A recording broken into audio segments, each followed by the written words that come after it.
गत रविवार 17 तारिख दिन मो ओडिशा नवीन ओडिशा और युव ओडिशा जिला स्तरीय कबाड़ी प्रतियोगितार चैंपियन होते यह कबाड़ी प्रतियोगिता फाइनाल मैच कोटपाड़ ब्लॉक और कुंद्रा ब्लॉक मध्य खेला जाइतला एवं एथिरे कोटपाड़ ब्लॉक 15 पॉइंट व्यवधान में विजय लाभ करथिला। सूचना था कि यह कबाड़ी प्रतियोगिता 14टी ब्लॉक और 3टी पौरपालिका अंशग्रहण करथिले।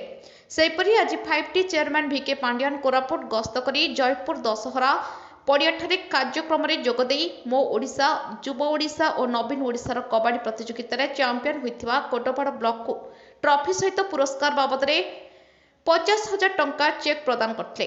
एही विजयी उत्सव कोटपाड़ गांधी छक निकट में गांधीजी प्रतिमूर्ति पुष्पमाल्य अर्पण कर विजय उत्सव पालन करथिले।